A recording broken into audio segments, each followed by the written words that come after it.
We are back on MorningLine. Thanks for joining us on this Tuesday. And we're talking about, as you see on the screen, dealing with holiday stress and depression. And it's not just the holidays.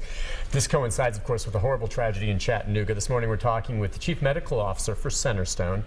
They deal with a lot of mental health issues, and it's Dr. Karen Ray with us this morning. Nice to have you on, ma'am. And we're going to take some phone calls for you, but there's some various postings, and we haven't talked about the suspect in this case, the bus driver. And some individuals have posted some things about the mugshot and the way he looks. Was he drunk or was he high? There's no indication he was on any substance. And I just wanted to mention that apparently, a family member says that, it was a cousin, says he was crying all day, and that the heart goes out to the families who lost their children in this tragic accident, and that he tries to get some of the children off the bus. And he was covered in blood after the wreck.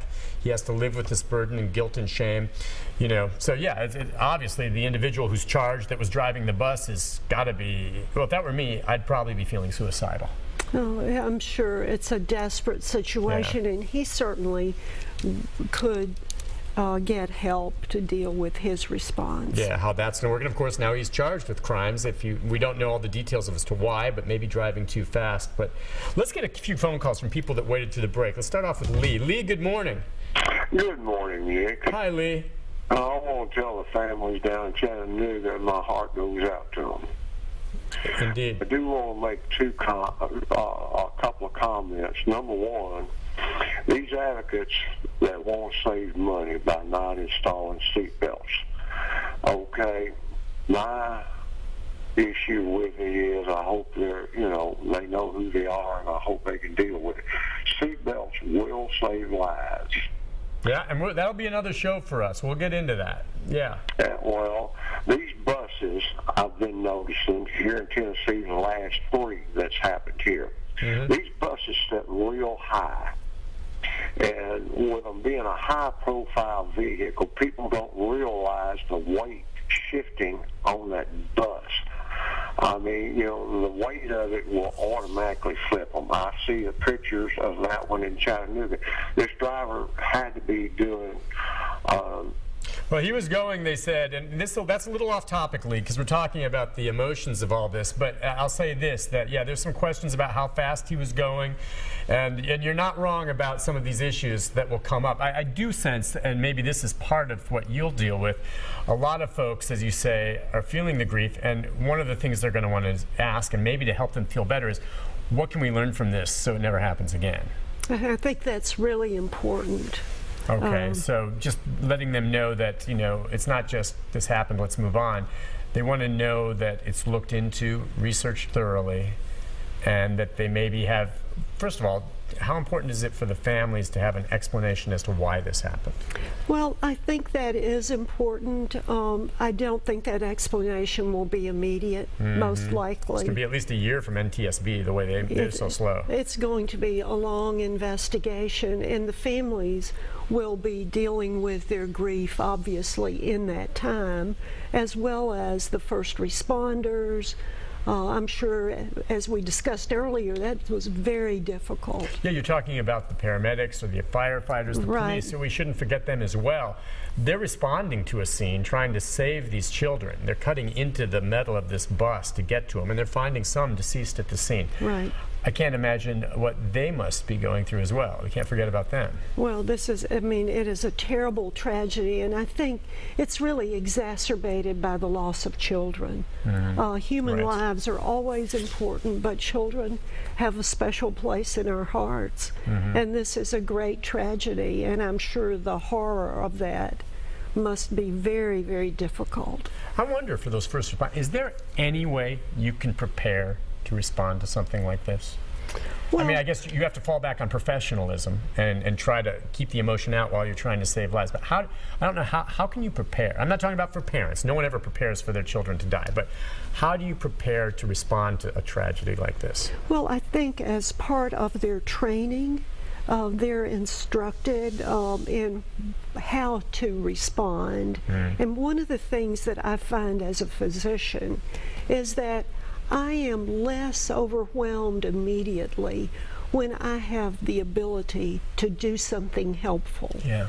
So it's really once the adrenaline is gone and I'm no longer able to do something that might be helpful, then it really begins to cause me the emotions come a little after the adrenaline rush to do what I can do. And I know our crisis team has been very involved in dealing with first responders over years. And again, some of the Centerstone Crisis Team may indeed be in Chattanooga assisting right now. So much has happened in the last 24 hours, but there are counselors there, and it's needed. Let's go to Brian. Hi, Brian. Two things. First thing, Cornerstone, if I remember right, I live out in the country, Williamson County, on the border of Nashville, Williamson County.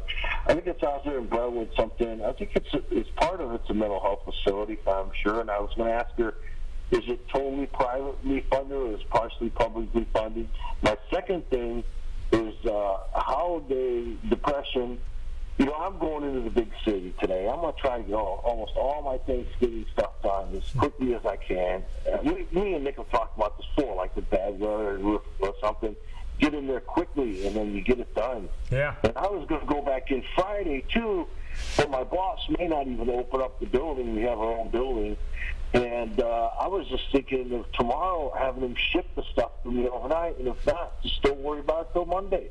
Stressed out too much about holidays. They shouldn't. They should just pick out one or two things for your lady friend or your family, and then just, you know, try to chill out. When I was younger, I used to run around and try to do stuff for more people, but as I got older, I don't do that much. And even when I was younger, I think I kept a good attitude that, like, well, you know, these people aren't really keeping the spirit of Thanksgiving or Christmas. They're just running around being goofy. Yeah, well, you know, a lot of people have been saying that for years, you know, the commercialism of it all. Yeah, well, first of all, if you want to comment a bit on the Centerstone and the funding and the background on that, and then talk maybe, he may just want to stay in during the holidays.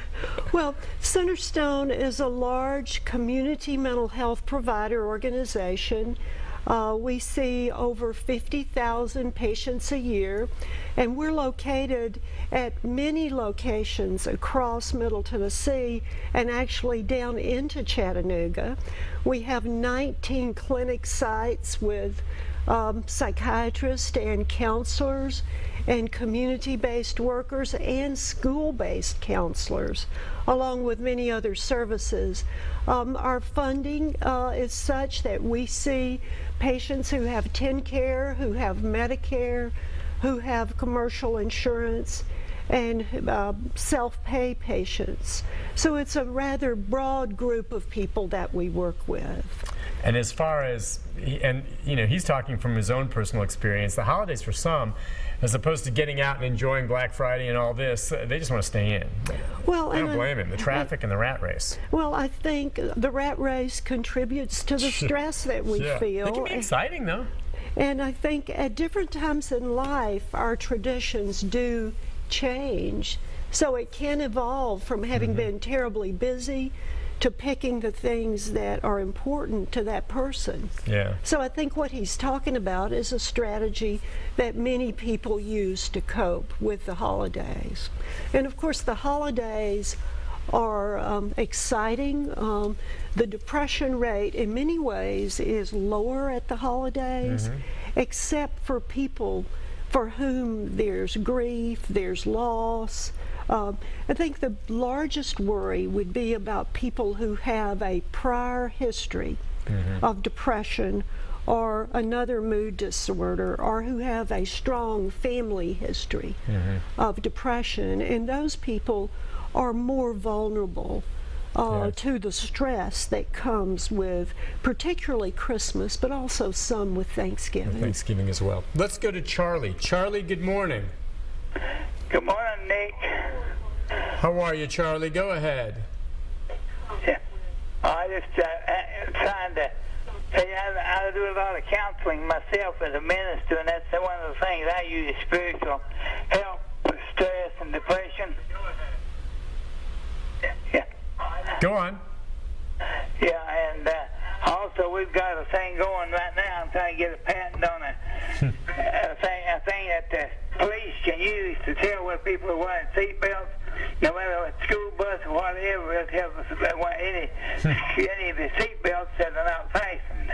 Well, yeah, you know, the seatbelt issue, again, there aren't any seatbelts on public school buses in Tennessee. That's just the reality of it. There's nothing like that right now. And a lot of people are going to be calling. You know, you get the sense, too, I feel an undercurrent, and maybe it comes later. What point does the anger come into play for some people? And again, I guess maybe it varies, but the anger, I mean, some people right now, maybe that aren't directly involved with this Chattanooga incident, are actually expressing just anger at you know, the fact maybe that there aren't seatbelts or that we haven't done more to try to make buses safer, even though, as I've said, school buses remain the safest vehicles on the road in America. But anger. Well, I think the anger is part of that sense of unfairness. It's the protest.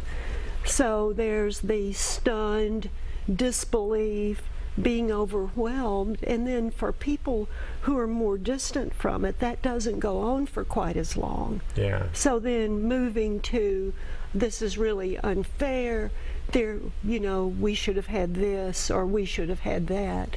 So these are kind of normal parts of grieving, but they're certainly prolonged with people who are more closely related to the tragedy.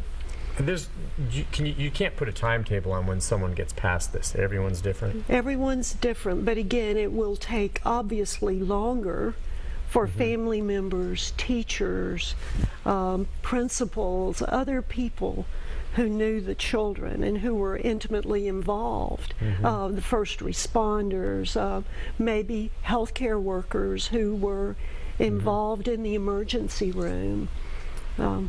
So it's going to take a longer time. Yeah.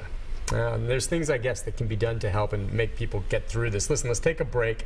When we come back, more details to get into here, and not just with regard to what happened in Chattanooga. We can also talk about how a lot of us just locally, you know, can deal with some depression during the holidays for a variety of reasons.